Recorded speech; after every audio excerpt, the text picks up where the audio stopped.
want to welcome you and let you know how great it is to have you here for the Greater Purpose Podcast.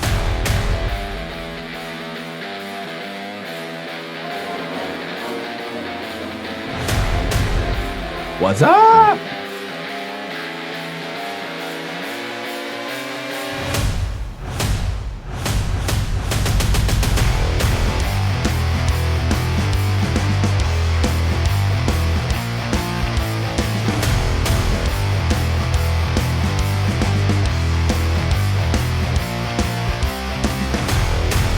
Welcome to the Greater Purpose Podcast from the Cubs room. Hear the cheering crowd in the background? You don't hear it? They hear it out there. Here we are in the Cubs room. I'll introduce my guest in just a moment. Before we do that, got to do the little thing we always do ahead of time. Go to the-greater-purpose.com. You can catch up on all of the podcasts. We have some great inspirational men that come through here and give their stories about why and how they're serving the greater purpose. So you want to go check that out. Also, we still have a little bit of time. By the time this podcast releases, you still have a little bit of time to sign up for the Greater Purpose of a Godly Man Men's Conference. Now, I say that, but activity has increased quite a bit I can see on the e-tickets how many people have gone to check out the e-tickets. So I'm not promising there's any tickets left. There were 200 tickets to start with. As of the recording date of this podcast, there were 150, I think. So who knows? There may not be any left by the time this thing releases. So anyway, get your e-ticket. And something will post, as I'm speaking, something will come up that they can see that you can't see that shows them how to get their e-ticket. So, and also our producer is not here. See this empty blue chair, Jim? I can't reach it. Let me get it. I got it. Yeah. So this empty blue chair, this is the producer's chair. Okay. And there's nobody in it. Stephen Wright, our producer, is not here today. Now, in all fairness, I may or may not have told him we were having a podcast. So that could be my fault, could be his fault. But we'll blame it on him today. And my executive producer, I always got to give her credit, my awesome wife, Donna Ward. She is by the way, she's an Avon rep. So if you go to the-greater-purpose.com, you can buy Avon. So if you need any, what's the stuff used for the bug? What's Skin So Soft or whatever? For bug spray? Was that Avon? Yeah. Oh, okay. Yeah. So there you go. He doesn't know. So and he doesn't care. That's the best part. No, my wife knows the Skin So Soft. There you go. Oh, yeah, well, that's it. So you can pass that on. See, these are my shameless plugs for my business. I got to get all that stuff in there. But I'm going to introduce my guest today, Jim Bailey. So glad to have you here. I know who you are. Some of them know who you are. But go ahead and introduce yourself to our podcast viewers. I'm Jim Bailey. Thank you for being here. We appreciate it. Well, I don't know. I'm born and raised here in Stanley. Give us your background a little bit. Graduated from East Gaston. Went in the Air Force. I spent 10 years active duty Air Force, 11 in Air National Guard, and 30 years at the Gaston County Sheriff's Office. Yeah. And currently, I work at the security division over in Billy Graham Evangelical Association over in Charlotte. And we were just briefly speaking about that, to where I'm the training coordinator over there for the security personnel, and I'm actually leaving out of town today to go renew my certification for the next couple of years for the firearms portion. Mm-hmm. And we handle the day-to-day security operations at Billy Graham, and then there's a select number of us that when Franklin travel, we're part of his security details. Gotcha. So, okay, cool. So if you're at Billy Graham Library or anywhere on any event, this is one of the men who's out there helping protect. Right? That's cool. Yes. So, and family? Me and my wife, Paige, she's actually from Gaston County also. Married 27 years. Love her to death. She's one of my biggest inspirations. There you go. And we'll get into that Absolutely. here in a little bit. I know. I know we will. Right. That's and but we have 26-year-old twins, Payne and Peyton. There you go. A girl and a boy. I call them first and last. So they're both. How does last feel about that? The last feel. Well, he's all right. He's all right with it. So. Okay. All right. There you go. Well, he's probably not going to argue with you anyway. No. He said that my daughter come out first. He kicked her out. And they've been arguing ever since. So. You're right. Yeah. Hey, there's some biblical meaning in there somewhere, possibly. I don't know. Anyway, so cool. All right, Jim, we are so glad you are here. So we're going to jump right into it here. We know we're not there. We haven't accomplished. Nobody's perfect. We don't walk around going, hey, we're like righteous and we're godly on. That's not what we're doing. That's not what any of this means. But there does come a point in time as a Christian man where you look and you say, okay, I've got to become a more godly man. I've got to follow that path of Jesus Christ. I've got to do what he's expecting me to do to be that godly man. Was that a process for you? Was there a time that you woke up and said, hey, this is what I've got to be? Well, it's not really a long story, but it was a lot of people would understand. It was in my position when during the time during Desert Storm we were over there. I was actually a weapons instructor on a stealth fighter while we were over during Desert Storm, and part of my job, we would look at the targets and we would determine what type of weapons to use on what targets. Wow.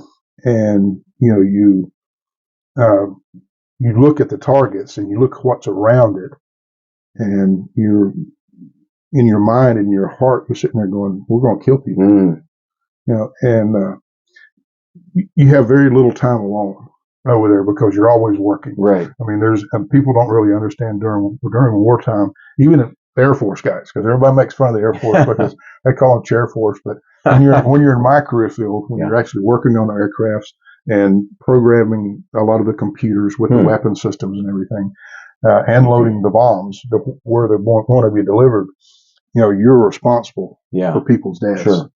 And I found myself when we was away, I get a little bit of time away, just looking up into the stars and just praying. And I was saved before then, but it just, I guess he heard me more because it really touched me that what we were doing was actually hurting people. Yeah. And I felt a lot of peace just in prayer. That what we were doing was good for mankind. Yeah. And you hope it was. And even today, I'll find myself, I'll think about some of the things that we did over there. And I'll pray to the Lord. I say, Lord, just, forgive me if I did something wrong. I said, I hope we did it right, but please forgive me if I've done something wrong. Yeah. Because I know, just like you were saying earlier, we're imperfect beings.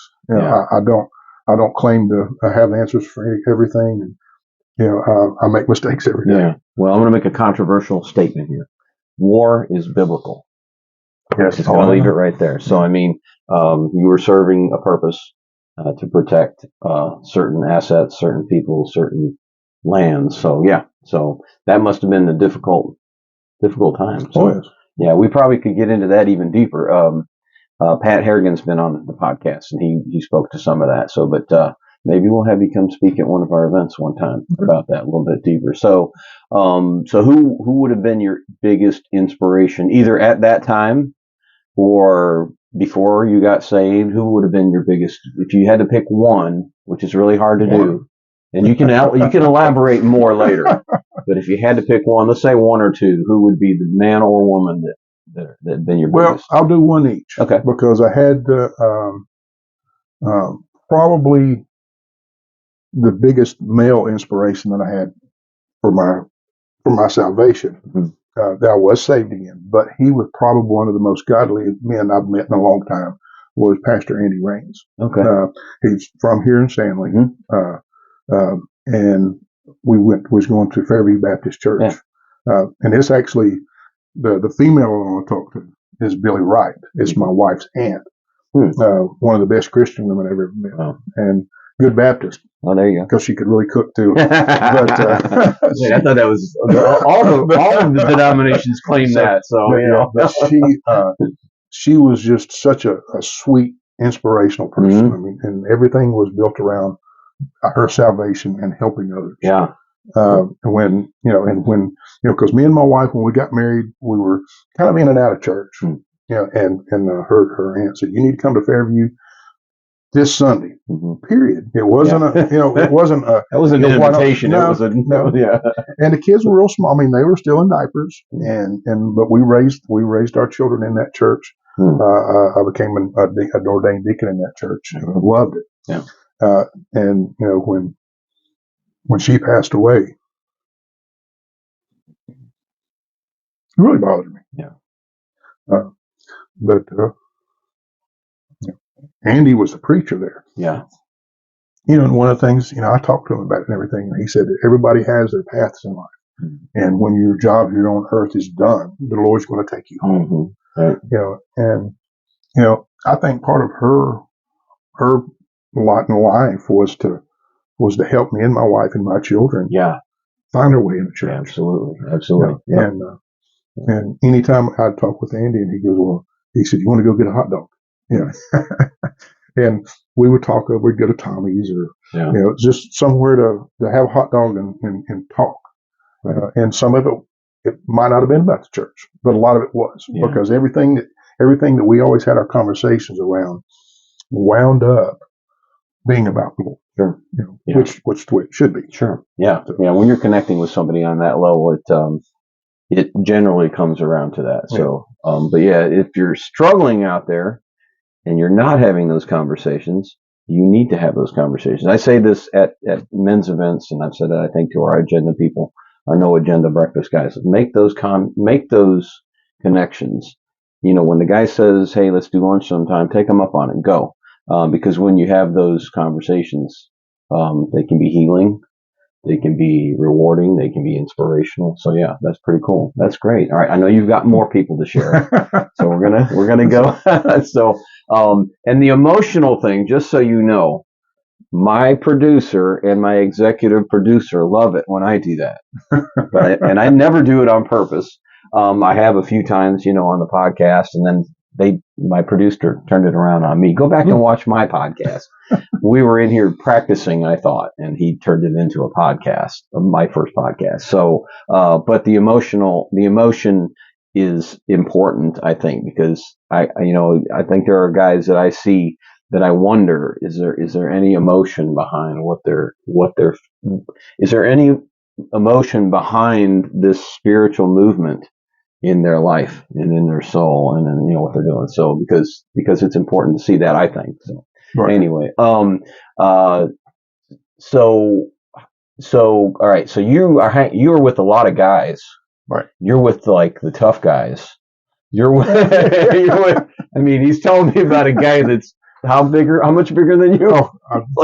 Well, Kenny, he's about 6'2", probably 3 1/4. Okay, all right. So, how in the world have you found the best way to plug in through your spirituality, through your growth in Christ, through your serving the greater purpose? How have you found the best way to plug into other men's lives, boys' lives? How have you found the best way to do that? Well, honestly, just to be straightforward with them and tell them, about my faith. Yeah. I don't plan to advertise on something, but there's a group that actually. That's okay. No, we plug everybody here. That I found. I guess it's been 4 or 5 years ago. I was the chairman for the Gaston County Friends of NRA. Okay. For 7 or 8 years. Mm-hmm. Sat on the state board for about 6. And this guy comes to me, Jason Mitchell. And he goes, Jason, I know Jason. But he goes, we need some money. We need some help. Yeah. And I'm like, okay, what can I do? Yeah. And I said, well, he goes, Cross Trail Outfitters. I'm starting this program called CTO. Yep. And we were sitting there, and I said, well, you go online. I said, you have grant applications. Yeah. And the more I started looking into this program, I mean, it was a blessing. Amazing. And I'm not talking bad about the Boy Scouts, but when they went down the path that they went. Oh my gosh. Yeah. And, I started looking at CTO, and I talked to some of the guys on our board, a local board, and I said, well, we're going to do whatever we can for these guys. That's awesome. Cool. And when that's when I got more, actually because of them, I got involved more at the state level. Okay. And the state level is where you determine what organization gets what amount of money. Yeah. And when I got up there was one other person that had heard about CTO. Mm-hmm. And when I explained to them about it, was a ministry-based program for kids, and I said most of it worked off of grants because they can't afford to go hunting and hiking and fishing, and getting the licensing to do certain things, and I said, whatever they're asking for, I want them to have. Yeah. And the guy's like, well, we have to be equal for everybody. And I'm sitting here going, well, it doesn't matter. This is going to touch more kids' lives Right. than a lot of these other programs. Absolutely. Yeah. In a good way. Yeah. So, Yeah. But while we were doing that, I mean, I got to know Jason. Jason's a great guy. Yeah. And I've went to his banquets and just some of the speakers that he has, and just listening to some of these children's testimony. Touches you. Yeah. They're awesome. So, I mean, anytime I have a chance to help them, I try my best. There you go. That's a great way to impact young men. So, Jason, I've known him for, I guess, probably 9 years now, and he comes to our events. He's not going to be able to make it this year. He's on the list. He's right there. Okay. But there's something conflicted. So, but we are going to play a CTO video at the beginning of the program. He usually comes, sets up a table, and does a little bit of speaking. I don't have my glasses on, so I can't read it anyway. So. Now this is an old. I had to reprint it because he had a conflict in his schedule, but he's great, and CTO is great. I remember when he first went into CTO. So listen, when you see him next time, because we converse, we text. Okay. This is for you out there, Jason. He is here at the podcast. Jason is supposed to come and do the podcast sometime. Good. If I could ever get him committed to it, maybe somebody with a little somebody. Yeah. No, I'm too nice. I let guys. I let them flounder a little while before I start pressing them a little bit. So there's another guy named Chad Hawkins that keeps telling me he's going to come in here. So, okay. You know that guy? I do a little bit. Okay. So hopefully we'll get him in here. So, but anyway, all right. So let's go on to our fast 5 topics. Okay. So you sent me your list, and I can't remember what it was. Which ones did you pick? So it's either 5 men who've inspired you, 5 women who've inspired you, 5 heroes of the faith. Actually, I answered about every one of them because I didn't know exactly which one. We changed because I used to encapsulate this. Right. And if you've watched the podcast before, you know this. And then my executive producer, my awesome executive producer, Donna Ward, came and said, "You got to stop doing that." She said, "They've got stuff that they want to share." And I'm getting emotional now. I don't even know why, but she's so great at analyzing and seeing that. So what she was seeing was that there were guys that had some topical stuff, and they were ready to go a little bit deeper. But because I was trying to keep this time limit on the podcast, I didn't do that. So she said, "Stop doing that. Don't do that. If they want to elaborate, if you want to elaborate, you're allowed to." See, I did good, right, baby? You can elaborate. So go for it. Where are you going? I guess we'll start with I'll go back and forth a little bit because I did answer cool. them all. I like that. No. So Paul, Paul Brintley, right? Yes, I did. Paul Brintley did all of them. Oh, did he? but that was back when we were on the time limit, right? So he went like this, and I was like, "What?" Okay. Anyway, yeah, but go ahead. But you don't have to. The first my favorite book, I guess, is Genesis. Yeah. And I think I told you we were talking about. That's where everything began. Yep. And I had picked one of the verses. When God created light, and he saw light was good, and he separated light from darkness. Yeah. And I was sitting there because I was reading through some of the things, because you go through and you're trying to pick out what's your favorite, and I said, well, and I go through, I'm gonna haul, and that's on purpose, though. Oh, is it okay? To make me do a little Bible study? Yeah, okay. That's right. And because if you go further on in the Bible, even into the New Testament, it talks about that Jesus was the light of the earth. Yeah. And then you refer all the way back to Genesis. Yeah. And it says, God created light. And he separated light from darkness. And there was a guy I had seen on a religious program, and I was just listening to him, and I said, "Man, this kid, he's a kid." And he was talking to a friend of his, and he goes, the difference between good and evil. And he said, it's the same thing between dark and light. He said, without light, there's darkness. And without good, there's evil. And he said, God is good. And he said, if you take God out of the picture, there's evil. Yeah. And he says, that's why there's evil in the world, because a lot of people don't have God in their hearts. Right. So all they know is evil. Yeah. And that touched me so much. So I was like, man, this young kid is just, because you could tell he was saying it from the heart. Even though it was a little video clip, just like with yours, you can tell you're saying stuff from the heart, but you want to share it. Right. And this kid shared it, and I was sitting there going, man, this is nice. I mean, I love the way cool. he did that. Yeah. Yep. The light, and I can see, because in your line of work, the light and the dark. I mean, that's probably a great analogy. For a lot of people, they don't really understand what they go by the thin blue line. Yeah. Because the thin. Actually, Chad Hawkins was actually speaking at an event the other night that I was at, and he said, "You don't know how easy it is to go from good to bad." He said, because there's good people that comes to jail all the time, and he said that they can you can make a mistake, and you're a good person and you're in the jail. Yeah. And he said, well, it's one of the things we have to separate some of the good people from the bad people, so they don't get harmed. Right. And I worked as assistant jail administrator for some years, and now he's over everything. Yeah. And he was trying to explain this, the women's GOP. Okay, last Thursday. Yeah. And you've seen a lot of the women in there that hadn't really been exposed to some of the information that he was sharing. And he looked at me, he goes, "You know what I'm talking about, don't you, Captain?" I said, "Yes, sir, I do." But it's so easy. I mean, you have some really good people, and I have some friends of mine that their children had succeeded, and then they met up with some old high school friends and lost everything. Got into either some type of heroin or crack cocaine and lost their entire lives, families, and everything. Right. Yeah. Well, that's that fine line between the light and the dark. Yeah. It all ties together. So, right. Yeah. Cool. Yeah. And you can lose it. Quick. Yeah. Right. Exactly. So, all right. So we went on a rabbit trail. Sorry about that. No. You're good. Let's go back to your. Pick another. Let's do, I should do like a hat. I should put him in a hat. That's what I'm gonna do for now on. I'll put him in a hat and just pull one out. You got to do it on the spot. No, I wouldn't do it.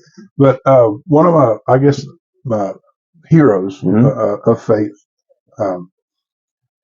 I guess some of the newer ones I've met in the recent years since I worked at Billy Graham is Franklin. Because I never really had the opportunity. Well, I guess I did. I met Billy one time, but he wasn't in really good shape at that time. But Franklin, we had spoke about this earlier. Just traveling with him, to see what kind of a down to earth, good Christian guy he really is. Yeah. I mean, we don't see that. No, we see that. Yeah. But when where was we at? I can't remember. Were we in Amarillo, Texas? I think it was Amarillo, Texas. We went to this restaurant, and we ordered food and everything, and then Franklin ordered like 3 entrees, and we were looking over. I looked over at Kenny. I said, "Well, he must be hungry." And I think I know where this is going, but he had been there before. Yeah. And he goes, "All right, guys." He started cutting up stuff, putting food on everybody's plate. You got to try this. I've been here before. This is the best things in here, and we had a whole plate of food ourselves. And then he sits there and watches you to make sure. Wow. But he's a humble, good Christian human being that, and just nice guy. And then when you see him get up and he speaks, again, he speaks from the heart. Yeah. I mean, I know there's a lot of people around it. Sure, yeah. And when you get to, I guess, almost to a celebrity status where he's at now, everybody's like, well, how real can that be? Well, yeah. Well, and since you're on that, so that's one of the things about this podcast, because we've had factory workers and state senators. We've had, people of all walks of life. And that's the point is you guys, us, we're just guys. We're just men trying to do the best in our families, in our professions, in our church, in our spirituality, in our walk. So, but what they don't see is what they get to see here, I think, like you get to see when you're around Franklin, is who you really are. Right. Because you can't, when Chad Hawkins is at an event, he has to be Chad Hawkins. Now, of course, Chad is Chad. But, there's a different thing going on there. So, but when Chad is just being himself, it's a whole different thing. And not everybody gets to see that kind of stuff. That's why we want to do that here. That's what I hope we bring across to some degree. So anyway, cool. Yeah. So yeah, down to earth. That would be great. So when are you going to get Franklin to come do the podcast? No, I'm kidding. I think he has a few of his He's own. a little busy. Yeah. Right. Sissy, his daughter, has a podcast. Yes. I think Yeah, they advertise that on. Yeah, when we were out in. But we don't have women on here, so we don't have women on. No, here. We don't. This is the men's that's podcast. right. Well, I guess that's true. Okay. There are a lot of women who watch, though. So, but here would be the problem, though. We talked about this beforehand, the Billy Graham rule. How could I couldn't do a podcast. Right. I'd have to have somebody else. That is true. I'd have to have somebody else here. That is true. So. Yeah, because that's when we were talking about that earlier. Yeah. I had never heard of it until you go to work there. Yeah. And you go through orientation. And they said this is one of our rules. And I'm kind of sitting there, and I've never thought about it. Yeah, we're talking about the Billy Graham rule, which a man is not alone with a woman that's not his wife in any way, shape, or form, in a car, in a cubicle, in an office, whatever. So that's the rule. That's what a godly man goes by. So I couldn't have women in the podcast. My executive producer would have to be here all the time. Exactly. It would be kind of cool, right? So the women, we could do a whole new series, the women behind the greater purpose. There you go. How's that? Yeah. That's right. Anyway, so yeah. All right. So again, another rabbit trail. Yeah. So where are we going? Yeah, bring us back. That's good though. Okay. Let's see. Let's go back to the women, I guess. Okay. One of them is my wife. A lot of people don't know, she got really sick a number of years ago. Oh, okay. She contracted. I was actually at an FBI conference down at the beach at Wellington, and we had our kids. I mean, I think they were teenagers, and we drove down there, and we're fixing to get out of the car. She goes, my feet are numb, and I said, what? And she goes, and she had some back surgery probably 2 years before that, and I said, well, maybe you just twinged a nerve. And it kept progressing. So we took her to a Medac station in New Hanover County. Mm-hmm. And one of the medics, he wasn't even a doctor. He was wasn't even a paramedic, EMT maybe. That's what I'm saying. He wasn't a high level. And he said that it sounds like something that I have been studying called Guillain-Barré syndrome. Oh, yeah. And I'm sitting there going, what? And he goes, yeah. He said, you might need to have her checked out. So we took her to the emergency room, and the doctor on staff's like, no, she wouldn't have Guillain-Barré syndrome, this, and that. And so he sent us home, and she couldn't walk. We put her in a wheelchair and put her in the car, and we were sitting out in the parking lot. Wow. And we drove on the way home, and she goes, I don't know about this. So we got to the hotel, we slept at night, slept overnight, and got up the next morning, she fell out of bed. I said, this isn't right. So we took her back to the hospital, and they said they did some kind of test. Yeah. And they said, where they rushed her to New Hanover Regional at that time and diagnosed her with Guillain-Barré. Wow. And, the doctor was like, it's progressing really, really fast. My kids were there. We were there kind of on a conference / vacation. And, and the only thing I remember is going out and hitting my knees and praying. I mean, it seemed like hours. Yeah. Just, what can I do? Yeah. And it was one of the things to where I'd heard from, you hear stories of people, if people get sick, you blame God. How could you do this to me? And I didn't blame anybody. I was asking him for help, and what do I need to do to help her? Yeah. And I guess it brought me closer because of her. And she progressed to the point to where they took her to ICU, and they were fixing her oxygen level had dropped so low. Wow. And they said, you can't come in here. And I'm like, what do you mean? They said, well, you've been here for like 2 days straight. And they said, you can't sleep in here. You can come in here. And I was like, okay. Well, so I left there, went to her sister's house, took a shower, changed clothes, and was right back there. Wow. Drank some coffee. Yep. I don't drink coffee. Wow. So just to get some caffeine. Get a little kick, yeah. And when I got back there, the lady, and during that whole time, what I was doing, and it's some people might say it's corny. It's not to me. I was praying in my heart the whole time. What can I do? What do I need to do? And when we got back there, they didn't put the trach in. Her oxygen level started coming back up. There you go. But she was paralyzed. Her entire body was paralyzed. Wow. She could talk, but she had no expression. The nerves in her whole body I guess your immune system kills your nerves. Wow. In your Shuts body. them down, yeah. And, it was over 2 years of rehab and prayer. And I mean, nobody could tell me that prayer doesn't work. It does, absolutely. And just my wife's strength during all this, helped me. I mean, and she's one of the strongest people that I've known. Her, two of her cousins, and they might get mad at me for saying this, but they said, well, Paige, we're glad you got this. Wow. And she said, I thought, well, I was offended to begin with. And she said, because if we would have got it, we would have never come back from this. Yeah. She was tough. Because it's good spiritually. Yeah. She's a good, and she was a police officer for 17 years. Okay. Wow. And got hurt, messed up her back and everything. And then, she was a stay-at-home mom, great, wonderful, mother. But it was one of them things to where you watch somebody, she never gave up. I mean, everybody gets frustrated. Gets mad. Yeah. She gets mad at me. I get mad at her. But it was one of them things to where, she never gave up. Yeah. She never lost her faith. Her family was always by her sides.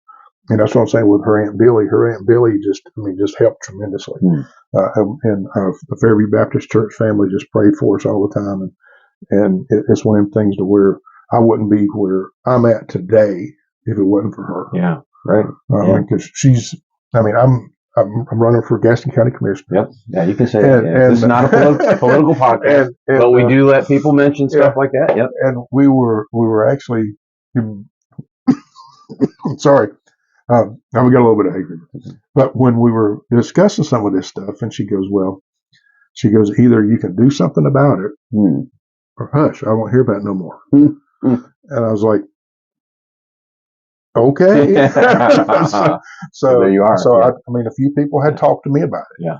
And we decided, and I prayed on it. And can I tell a little bit of story? It's one of those things to where Todd Kinlaw, one of the guys that's running, and we were talking briefly before, and he goes, I was called by God to run for county commissioner. Right. And I'm like, well, I said, so are you? I don't know. Yeah. I don't think this way. He puts you in a position at the right time. Yes, I think because I was praying about it, and I talked to my preacher about it, and some of my church family and my work family, which is a lot of them are the same. Yeah. But we were sitting there, and I got up in the morning. I get up early in the morning. I try to be at work about 5:30, 6 o'clock. Yeah. And I was driving to work, and I was like, Lord, I said, is this something you really want me to do? I said, because it's a lot. I said, I'm working full time. Right. I said, I have my father-in-law at the house. My dad had a stroke, all this stuff. And I said, is this something you really want me to do? And I listen to WBT radio in the morning. Am I allowed to say that? But, why not? Sure. And, not 30 seconds. I listen to them sometimes too. Oh, okay. But not 30 seconds after that, I stopped my prayer, and I was right at Wallace Neal Road. And David Chadwick from Inspiration of Hope, and he come on, I'm sitting there going, and he started talking about politics, and I'm sitting there going, and he said, and this is why more godly men and women need to get into the, government on the federal, the state, and even the local level. There you go. Yep. And I'm sitting there going, I said, okay, Lord. I said, all right. I said, I think this is, when I got to the office, I talked to a few of the friends. Donald Sanchez was one of them, and I said, Donald, what do you think? But he's retired from NYPD. He was actually during 9/11. He was there. And he's got a lot of stories too. There you go. But it's one of those things to where you don't want to make a decision on your own Right. about something Right. like that. Right. Because it takes a group of It people. does, absolutely. A family, a community. Yeah. And Which my wife says I'm not running for anything. Soil and water, that's it. yeah. Well, you did one time. I did soil and water, yeah. Oh, okay. And that's it. That's no more. One and done. Well, that doesn't mean I wouldn't run again for soil and water, but I'm not school board commissioner. Nope, forget it. Nope. But there's another friend at work. He says, I knew you was going to run for office or something, Bobby Davis. And I was sitting there going, I said, Bobby, I said, why would you say that? He says, every time you get quiet, he said, I'll look over there. And he said, you're listening to what everybody in the room's saying. And he said, you'll be good. Yeah. And I said, why? He said, because you actually listen to people. Yeah, that's important. And that's one of the things that I've actually, I kind of took that and ran with it. Yeah. Because I talked to my wife. She goes, yeah, you're a very good listener. Yeah. And I said, boy, that's good. Your wife told you that. That's pretty good. Yeah. Well, sometimes she don't want me to. My wife tells me I don't listen. But see, one of the things with, and she does say I have selective hearing, and it's really not because my ears are really messed up from the military. Yeah, right. And I've been a firearms instructor for 30 years. So you have an excuse. I really do have ears. Yeah. So do I. See, I got my hearing. Oh yeah, and proud of them. I'm glad. Yeah. Well, my left ear is one of the things to where. The doctor said you can't fix it. Oh. Because working on the jet engines, they say it's not the noise, it's the vibrations that come up through your body that's actually messed up the stuff in there. Wow. And when if you play music, if I want to hear music the way it's supposed to be, I'll actually put my finger in my ear. Oh, and then you get the vibration. Because if otherwise it sounds like a bust. I can hear it, but it sounds like a busted speaker. I'll be darned. Huh. So busted up. Huh? So I do want to say something about that race because you brought it up, and we did bring it up when Ronnie was here. That race with Mark, Todd, you, and Ronnie was to me, in my opinion, and I know there's stuff that is said behind the scenes and stuff goes on, but that race, we said this on Ronnie's podcast, was the most, and I'm going to say spiritual, but I mean I'm standing there with 4 people from 4 different camps. And having just a decent, fun, neat conversation, not even political, just talking about stuff. And then I looked and I realized I'm talking to 4 different people from 4 different campaigns running against each other. And I think it was your dad out there? My father-in-law. Father-in-law. So your father-in-law was out there, Ronnie's wife, Todd's dad, and Mark. Right. And I'm going, this is amazing. This is what it's supposed to be like. If you're gonna run a race, and yes, you're gonna run against people that are similar mind in a primary. Otherwise, you're not. Otherwise, it's not a primary. Right. Then why not have it a nice, clean, above board? And look at the people that were standing there, and they're all Christians. Right. And I knew why that race was that way. So, not saying that other races they're not Christians. It's not what I'm trying to say. But I was impressed by each one of the camps then. And then even now in the runoff period and that kind of stuff, I've been impressed by your statements, Ronnie's statements, and you guys have done a really good job, I think, staying above board and being great godly representatives for the GOP, which is extremely important right now. So yeah, I totally agree. Yeah. So your inspirations, you can tell Paige that it worked. everything she's built you up to be, it's worked. How's that? Cool. She's mostly of it. Most of it. That's it. I tell you, we've got to have them. We've got to have our awesome godly wives. So we'll do another podcast, the godly wives behind the godly men of the Greater Purpose podcast. Right? Makes sense. Yeah. There you go. We might have to do it. Executive producer, what do you think? She's catching up. She got behind on some podcasts, so she said she had a few to catch up. So she won't see this one maybe in a day or two. Oh, okay. Anyway, I mean, she won't see it till after it posts anyway. So, but all right. So, do you want to expand on that, or do you want to wrap that part up? Or? Well, because then we go to the non-spiritual part. Let's go to the non-spiritual part. Before we do that, this is your sports-related story. Oh, okay. And you already told me one before the podcast, which was really cool. But that's not the one you have to tell me. But before you tell me that, you have to. This is what I had to go outside the door that you didn't know I was going to get. So before that, you get some wonderful parting gifts. Did you know that? No, I didn't. Okay, so your wonderful parting gifts are a bottle of Mr. Bill's and Bill Ward Photography. This again, see, that's why I said we shamelessly plug anything here. Okay. Anything at all. Businesses, families, corporations, whatever, campaigns, we plug it all. So you get a bottle of Mr. Bill's STEM education and Bill Ward photography hand sanitizer. You also will receive before you leave, and I believe you will be podcast number 56. Okay. And so I will autograph this official Willie Ace. Yes, that's me. Willie Ace, Chicago Cubs official baseball card. I will autograph that and I will number it number 56. Don't let me forget that part. And when you leave here, it will be worth exactly what it was when you left here. Oh, okay. Whatever that's worth. And you get to choose. I am waiting on a new shipment of Lego superheroes. We're dwindling down here, and I apologize for that, but I'm waiting on a shipment. It's supposed to be here any day. Now, you say to yourself, why a Lego superhero? You say to yourself, why a Lego superhero? Why a Lego superhero? See, we don't practice this stuff. This is real because we don't practice this. Okay. All right. So, and the reason is because you have to, so STEM, science, technology, engineering. Now Ronnie corrected me because I stopped at the engineering part. But there's a reason I stopped at the engineering part. It's because you have to engineer, you have to build your Lego robot. Right. And because we believe that the men who come through here in God's eyes are superheroes. So you get a Lego superhero. Now, having said that, your choices are very slim, and I apologize. There's no Captain America. There's no Spider-Man. There's no. You cannot have Iron Man. Iron Man is mine, so you cannot have Iron Man. But we do have Ant-Man. We do have. This is Mrs. Iron Man. I guess it's Pepper Potts in her Iron Man costume. You can tell what they're doing. Yeah, okay. I do know something. There's Black Widow. I do know. I really do. And is it Rocky Raccoon? Is that his name from Guardians of the Galaxy? And there's. Oh, this is Hawkeye. I think, yeah, that's Hawkeye from, and then there is Black Panther, I think. Then there's also if I could pick one for you, this should be. It's not because of his name. So this guy is the tough guy. Did you ever see Captain America, the newer Captain America movie?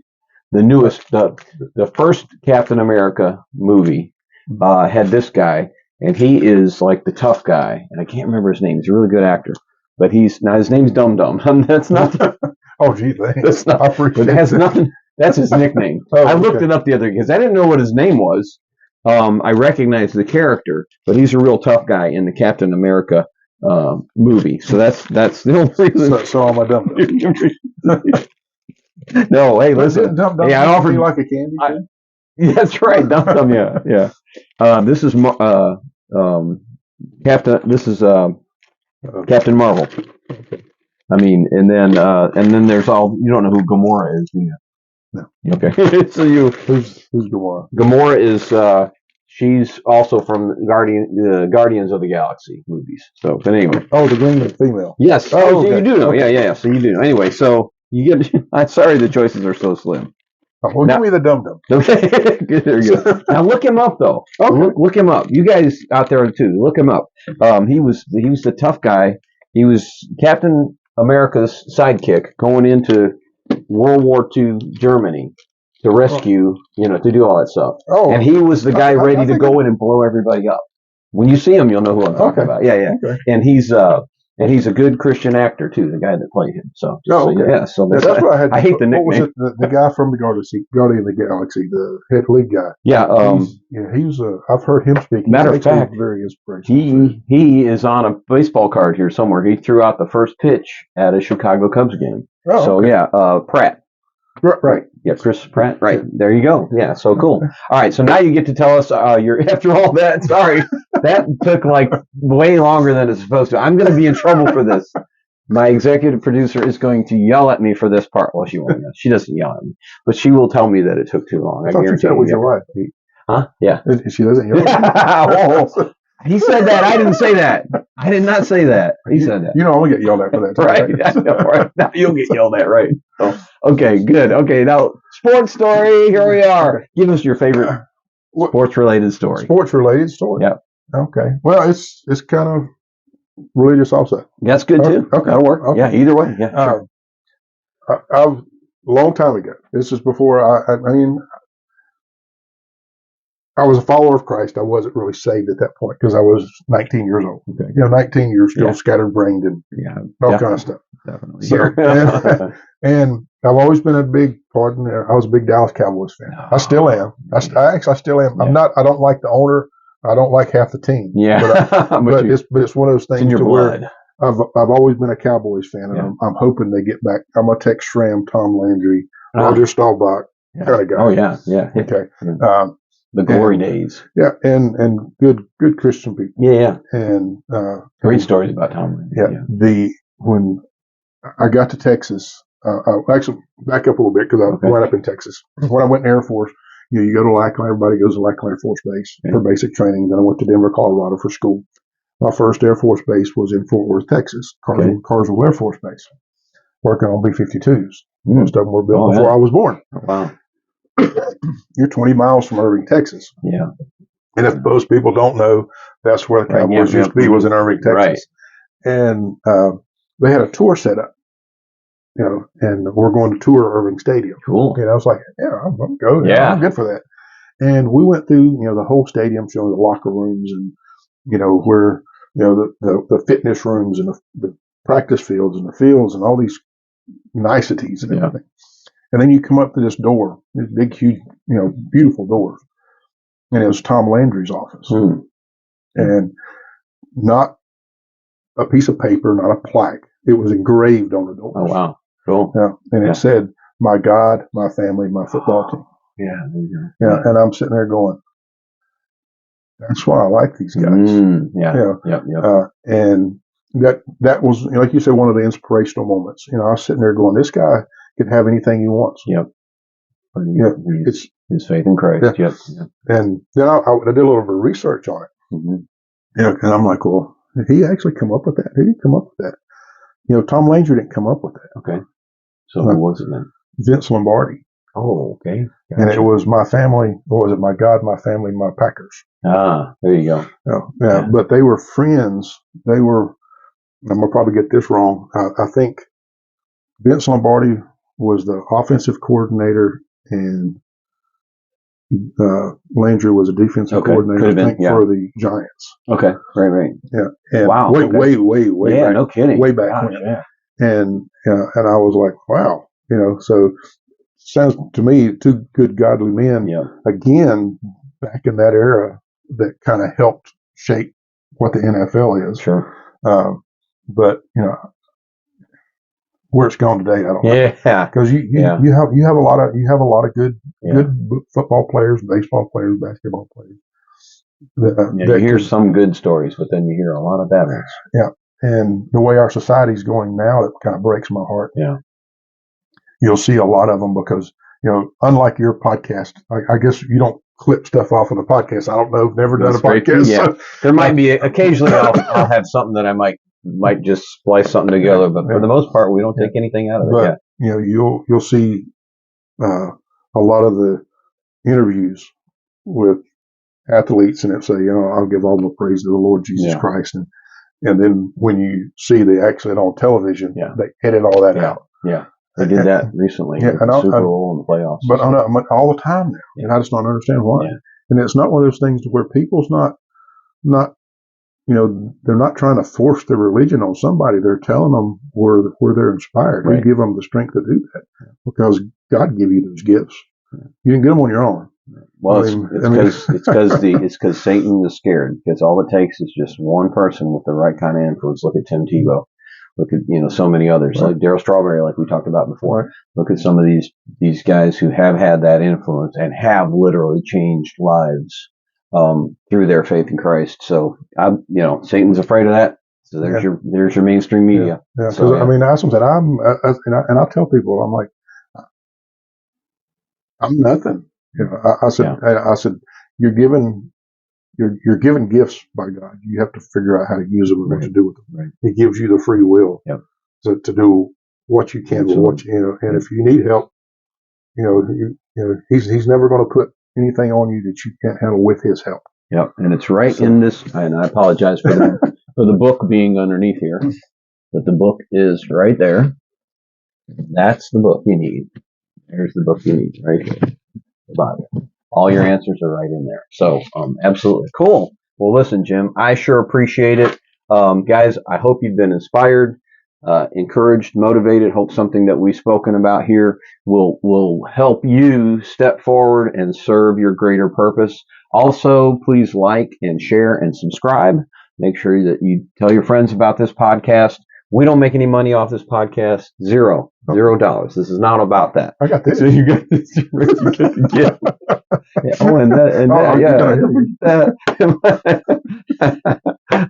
But we do want to share. We do get people who come and say, "Hey, I had a chance to watch a certain podcast, and it was inspirational to me." So that's all we're here to do. So Jim, we appreciate you being here. Thank you. Thanks for being on the podcast. I'll be seeing you around, I'm sure. You'll be seeing him around too. So anyway, thanks a lot. God bless, and have a great day.